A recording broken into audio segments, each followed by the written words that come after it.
Dealing with criticism and self-criticism.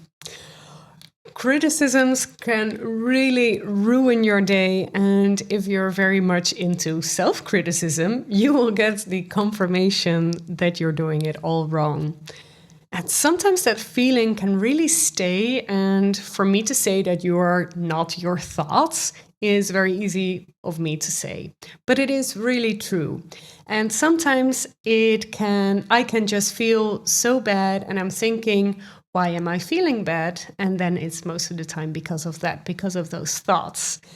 So one of the first things that you should determine when you receive criticism, we'll talk about self-criticism later, is to determine who is saying this. And in this episode, we are going to talk about, who is saying this, what you can do about it, and how to handle your self-criticism. So let's dive in.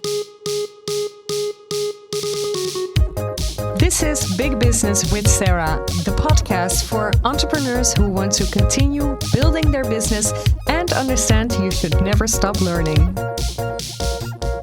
So we're going to talk about first, if you receive that criticism, we're going to think about right now, who is saying this. And so we're going to talk about the first, kind of compartment that we're talking about are your personal relationships with like your friend or your partner.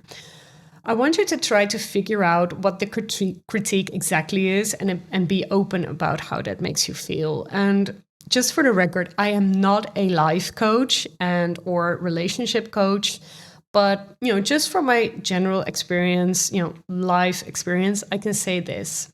Most of the time, it is not as bad as it looks. And you know what? Sometimes it actually is very bad. And then it means you should really reconsider your friendship or your relationships. Or maybe relationships, maybe you have a couple. That's totally fine by me. I have had friends who was once very vocal about, my way of life at that time. And to me, that is something that I am never going to change, not for that person.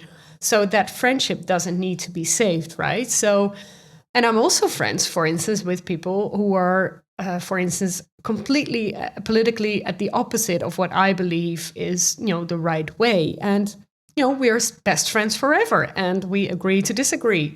So, it is possible, people, if, you could go, it could go anyway. So, especially if you're above 35 years old, like I am, and think you can't make any new friends anymore, you actually can. So, don't hold on to relationships that are not serving you at all, or friendships. But once again, I'm not a life coach. This was just my personal opinion, and it's not really, it's not exact advice that you should take over. But what I am going to talk about and what I actually know a lot about and what I'm specialized in is, at the workplace, in your business, or at your job. So we're going to talk about your employer first, and then we're going to talk about clients later. But I mean, listen to this in a way that you're thinking, what, actually this does apply to one of my clients. So try to have an open mind in this. So if it's your boss or however you want to call them, your employer is saying something to you that is, critique, you can figure out if they are right or wrong. And you can also figure out, with yourself, does this happen often? And too many times I'm seeing people, friends work with employers who really treat them bad. And you know what? I've also had this, by the way. So I'm not saying that I'm any better. There is. I understand that completely. But currently, we're living in a job market in which you don't need to stay at your job. Actually, people really want you. So, and also, sometimes you don't have the right skills for a certain job. So. Very personal example, my husband, aside from being a pop artist, he also works at a private charitable fund, which subsidizes organizations who fill in their applications. And my husband, he's very systemized, and he loves, checking all the boxes. And, he really likes if there's a very clear process, and then he just goes for it. He does, he does everything that needs to be done. And I would probably die at a job like that, because, I really don't like that. I don't like to know already exactly what I'm going to do. I like, the thrill of actually having a little bit of, taking some risk. I mean, I'm sounding really cool right now, but I'm totally not. And, by saying that, I'm not cool, full stop. But he would never want to run a business like I'm doing. So that's okay. Sometimes you're just crafted in a certain way. And just because you did something, for the biggest part of your career, it doesn't mean you have to stick to it. So things you can do to figure out what suits you, what fits with you. You can get free DISC tests everywhere online for free. So DISC is written DISC, like compact, not like compact disc actually, but with a C at the end. And there's all these different colors, and then you can be red, yellow, blue, or green. And I am super red and some yellow, and Hugo, for instance, is very blue. And that's okay. Everyone has their qualities, and actually you need different kinds of people to make a business run properly. This is what I'm seeing, for instance, a lot in the startup world. Is that people who are the founders of a startup would at the beginning hire people that look like them or act like them or are like them, but actually that's really a bad idea. You should actually really immediately start with people that you really don't really understand how they work. But that's okay, because they are actually probably going to really help you in parts that you haven't discovered yet. So then, if it's constructive feedback, because sometimes you're actually really messing something up, that you have figured out that actually you really like your employer and you really like your job, and your DISC test is saying, yeah, this is something that I should really keep on doing. If you can actually really work on it, this can be really difficult once you are, that person who has a lot of self-criticism, and it's very hard to carry. I know all about this. So if someone is taking the time to give you feedback in a constructive manner, they really mean well. So don't try to, put yourself down. And, for instance, if I would get feedback from someone, my inner voice would say, oh, you know what? Yeah, you see, they're totally right. I'm such a douche. I should quit. I'm costing them so much money. Those are the thoughts that I'm having. I'm being very open here right now. I'm going to talk a little bit more about that later. But you know what? I'm going to share with you how to give the right feedback. And so you can recognize if feedback is right. And if you are a leader, a boss, or a CEO, you might actually learn from it. I have followed a feedback course back in, I think it was 2011, and I still use it. And it's really helped me a lot. Both as an employee, I'm not really an employer because I'm hiring freelancers, but I mean, I do have a team, and if something doesn't work out, then this is the metrics I'm using. So first thing that you should do is talk about the behavior of the other. Just say, and then saying this from a me or an I perspective. So say, I noticed that you're behaving this way. And then you say what this behavior means to you. So, what could be the possible outcome of someone doing that? And then the fourth step is that you tell the other person how that makes you feel. This is difficult for many people, also for me, by the way. But really tell them how you feel. This makes me feel neglected, not respected. I mean, maybe there are probably better words than this. And then you say what you desire from the other person. And you say to them that you can help them figure out a better way. And then give them time to respond and figure out a solution, both of you.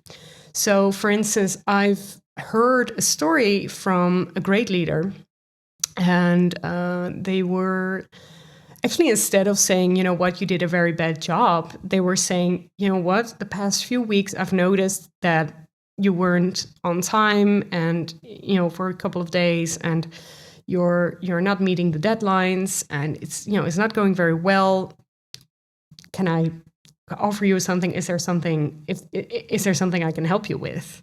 And then actually someone would say, for instance, yes, well, actually my mother is very ill and I have to take care of her. And, you know, being a leader really also means that you should not just, you know, the thing with criticism is that, you know, sometimes, and I'm also not a saint in this. You know, I'm also very critical to many people, and I don't want to be, actually. But you know, most people really mean well, and that's such a nice idea, you know, to hold on to. You know, most people mean well, and sometimes they really don't. But you know, just asking, you know, what's wrong? Can I help you with something? How can we make this better? That is such a great way to actually, you know, if you're criticizing someone, this is the way. You know, really giving feedback in that way. So one more thing about bosses or employers not doing their best job is, if you see they're improving, if you see they're investing in their skills, you know, leadership skills, and if they're willing to learn and you are a great fit, you should definitely stay, right? So something doesn't have to be perfect yet. You know, I'm not saying that you have to jump, you know, run away every, you know, the 1 second someone is making a mistake, but, you know, just, you know, if someone has a learning attitude, and I mean, and I've worked with, you know, with people that are not, if they're not investing in, you know, becoming a better leader, then, yeah, you should run. So what if you have a business and this is your client? So the thing is, my best advice for you is to create a protocol before this happens. You don't want your inner critic to take this part over. So, for instance, having a protocol for a complaint coming through, maybe through email, maybe Zoom on a call, telephone, face-to-face, will really help you stand your ground. And, you know, the same goes for feedback from your bosses. If they're right, change your proposition. If they're always complaining, if they're never happy, fire them as clients. Yes, you can do that. So a little bit about the protocol, just write down 5 steps that you're going to do. So maybe say, you know what, you know, acknowledge, you know, what you've heard. Thank you very much for your feedback. And then say, you know, just give me 24 hours to fix this. And then maybe give them a discount, maybe give them the opportunity to walk out with, you know, with just paying 50%. Maybe say, you know what, actually, I know where it went wrong and we fixed it. Do you still want to stay with us? And then maybe a month later have a cup of coffee with them, or, you know, just try to figure out a protocol that works for you and that is practical to you. I mean, you don't have to, you know, change the entire world just for one client, right? Because, you know, it could be those clients that are always complaining, never happy with you. Then you should really say goodbye. And I know this can be scary, and I know this is not what you desire, because you need the income, right? You're saying to me, yeah, but Sarah, where do I get my money? But I want to say to you, imagine all the freedom and creativity that comes once you've said goodbye to this toxic person. You deserve a business that has only your favorite clients. And, you know, just to be very personal, I have actually, for the, you know, past few years, I've really worked with great clients. But now I'm working with, you know, because I was an interim manager, and now I'm a business coach, and I'm helping more smaller business owners. And those are actually a group that I really, really enjoy working with. And the organizations I worked with before, I also really liked, but I like this group more. Those are, I can help them better. They fit me more. So it is okay to acknowledge that and to really go for your dream clients. It's okay. So what if someone from your team messes up? Also have a protocol for this, and also inform your team members about this and be clear on the repercussions. I mean, this sounds really big. Once something bad happens, it's never a nice conversation to have, but you are the boss and you have to decide. So take the lead in that. Don't let people, just run with it and have their own interpretation, but be very clear on this, what happens. If someone really messed up, try to use those feedback tips that I gave to you a couple of minutes ago. Try to figure out what's really happening. So what if the criticism is coming from press? So there was once, I remember this was before I decided to become a business coach, and I was thinking, oh my, there was once a publication in a national magazine in the Netherlands on business coaching, and they were roasting them all.